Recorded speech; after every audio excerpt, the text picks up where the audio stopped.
Hello friends, कैसे हैं आप लोग। देखिए, यूपी ट्रिपल एससी ने लेखपाल भर्ती में रिवाइज्ड आंसर की यानी कि संशोधित उत्तरमाला को जारी कर दिया है।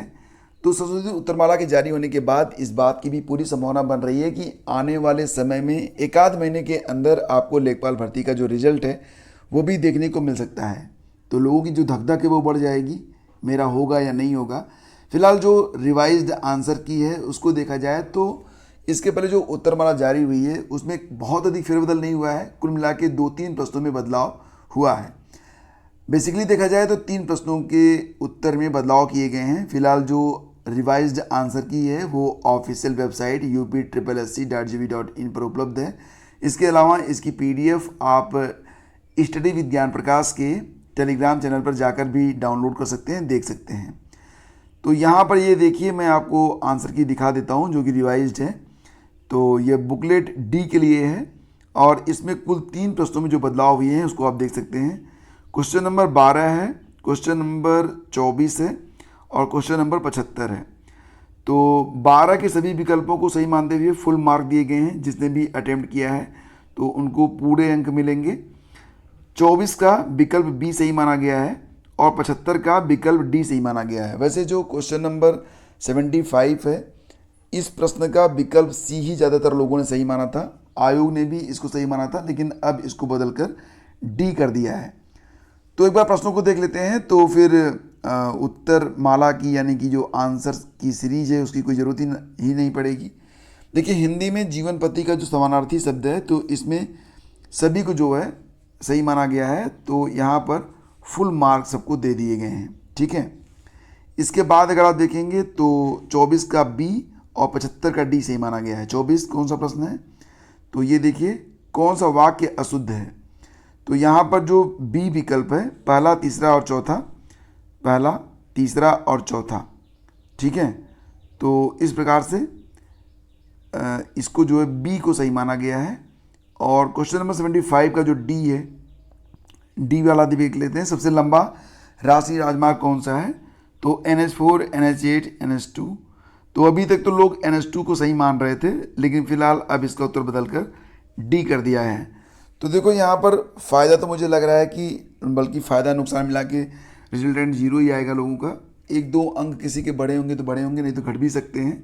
तो इस प्रकार से 3 प्रश्नों में बदलाव किया गया है, बाकी कोई बदलाव नहीं हुआ है। तो अब जो फाइनल आंसर की है वो जारी हो चुकी है। तो अब बारी है कि रिजल्ट आ जाए। तो रिजल्ट कब तक आता है इसको थोड़ा सा देखना पड़ेगा कि रिजल्ट कब तक डिक्लेयर करने की बात यूपी ट्रिपल एससी करता है। वैसे फाइनल आंसर की आने के बाद रिजल्ट भी शीघ्र ही आना चाहिए। एडेड जूनियर भर्ती परीक्षा के परिणाम संशोधन से प्राधिकारी कार्यालय पर फिर उठे सवाल। देखिए फ्रेंड्स, मैं आपको याद दिलाऊं कि एक भर्ती हुई थी प्राइमरी शिक्षक भर्ती 68,500 की। उसमें कापियाँ जो थी वो मैनुअल चेक हुई थी। उसमें आपको याद होगा, मैंने आपको तब बताया था कि बहुत सारे अभ्यर्थी ऐसे भी पास हुए थे जिन्होंने परीक्षा ही नहीं दी थी, और बहुत सारे अभ्यर्थी ऐसे भी थे जिन लोगों ने परीक्षा तो दी थी लेकिन वो पास होने लायक नहीं थे। और बाद में बहुत सारे लोग जब उनकी रीचेकिंग होती है कॉपियों की तब वो पास हो गए थे। तो ये जो सीरीज है, ये जो श्रृंखला है ना, ये लगातार जारी है। अभी भी कुछ ऐसा ही चल रहा है। तो कंप्यूटर से जांची गई कॉपी तो 3140 फेलियर, पास कैसे हो गए। ये बड़ी बात है कि इसका मतलब जो मूल्यांकन होता है वो गंभीरता से नहीं होता है, या इसमें कहीं ना कहीं कोई न कोई मतलब गेम तो चल रहा है। ये बात तो सभी लोग मानेंगे, चाहे वो संबंधित अधिकारी हो चाहे वो आम व्यक्ति हो, क्योंकि 3140 लोग कंप्यूटर से कॉपियाँ जांची जा रही हैं। 3140 जो हैं वो पास हैं और वो फेल हो जाते हैं। तो ये बड़ी बात है। तो यहाँ पर देखिए, सहायता प्राप्त जूनियर हाई स्कूलों में आपको पता ही है सीटों की संख्या। सहायक अध्यापक के लिए 1504 पद हैं, प्रधानाध्यापक के लिए 390 पद हैं। 17 अक्टूबर को परीक्षा हुई थी, नवंबर में इसका परिणाम आया था। तो ऐसे में 3140 ऐसे अभ्यर्थी पास हो गए जो कि दोबारा जब जांच होती है तो फेल हो जाते हैं। कुछ नए अभ्यर्थी जो कि फेल थे वो पास भी हुए हैं। तो यहाँ पर OMR सीट से होने वाले मूल्यांकन में बगैर मानवीय हस्तक्षेप के एक भी फेल अभ्यर्थी का पास होना संभव नहीं दिखता। दोबारा जांच फेल हुए अभ्यर्थियों की ओर से जब याचिकाओं पर हुई हाई कोर्ट के आदेश पर, तो परिणाम में परिवर्तन से परीक्षा नियामक प्राधिकारी कार्य दफ्तर के लोग भी हैरत में हैं। हजारों अभ्यर्थियों के करियर से खेलने के लिए किसी को भी अभी जिम्मेदार नहीं माना गया है। यह परीक्षा नियामक प्राधिकारी के पूर्व सचिव संजय कुमार उपाध्याय के समय कराई गई थी। इन्हीं के कार्यकाल में 30 नवंबर को उत्तर प्रदेश शिक्षक पात्रता परीक्षा 2021 का पेपर लीक हुआ, उसके कारण जो परीक्षा थी वो रद्द करनी पड़ी थी। तत्कालीन सचिव संजय कुमार उपाध्याय की गिरफ्तारी भी हुई थी और 68,500 का मैटर भी मैंने आपको बताया। तो यहाँ पर एक बड़ा सवाल उठता है कि इस प्रकार की लापरवाही तो फिर मतलब जो अभ्यर्थी हैं वो कैसे अपना विश्वास जमा पाएंगे इन आयोगों पर या फिर इस चेकिंग व्यवस्था पर। एक जिम्मेदार व्यक्ति सामने आना चाहिए और साथ ही साथ ऐसी जो लापरवाहियाँ हो रही हैं उस पर भी अंकुश लगना चाहिए और जो मूलतः जो साजिश चल रही है वो साजिश भी सामने आनी चाहिए, क्योंकि बार बार होना ये मतलब अच्छा नहीं लगता है। और एक नज़र आंकड़ों पर डाल लीजिए। सहायक अध्यापक के लिए जनरल के कुल 8,013 अभ्यर्थी जो हैं वो पास हुए हैं। EWS में 4,358, OBC में 23,868, SC में 5,729 और ST में 98, कुल 42,066 अभ्यर्थी जो हैं वो इस बार पास किए गए हैं जो रिवाइज रिजल्ट आया है उसमें। विषयवार भी आप यहाँ पर देख सकते हैं। विषयवार संस्कृत के लिए 5,941, हिंदी के लिए 13,198, अंग्रेजी के लिए 4,898, सामाजिक विज्ञान में सबसे ज़्यादा हैं 10,428, गणित विज्ञान में 7,601, कुल 42,666। तो ये विषयवार परिणाम है। इसी प्रकार से आप प्रधानाध्यापक का जो परिणाम है उसको भी आप यहाँ पर देख सकते हैं, वर्गवार भी और विषयवार भी। तो ये जानकारी यहाँ पर सामने आ रही है।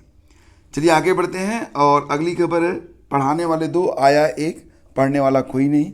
तो देखो यहाँ पर क्या बात हो रही है कि प्रतापगढ़ में जो मुख्यमंत्री अभ्युदय योजना चल रही है जिसमें प्रतियोगी परीक्षाओं के लिए तैयारी करवाई जाती है, तो जब रजिस्ट्रेशन स्टार्ट होता है तो बहुत सारे अभ्यर्थी जो होते हैं वो इसमें आवेदन कर देते हैं कि हम पढ़ाई करेंगे, लेकिन जब क्लासेज स्टार्ट होती है तो कोई नहीं आता है। तो यहाँ पर 105 प्रतियोगियों ने पढ़ने के लिए आवेदन किया हुआ है और जब क्लासेज स्टार्ट हुई हैं तो न तो छात्र उपस्थित हैं। अब जब छात्र ही उपस्थित नहीं है तो टीचर आके क्या करेंगे। फिर भी यहाँ पर जो टीचर हैं 3 लोगों की नियुक्ति हुई थी, 2 लोग आए लेकिन कोई छात्र आया ही नहीं। तो इस प्रकार से जो व्यवस्था है उस पर भी नज़र डालनी चाहिए कि जो लोग पढ़ना चाहते हैं जब वही नहीं आएंगे तो पढ़ाने वाला क्या करेगा।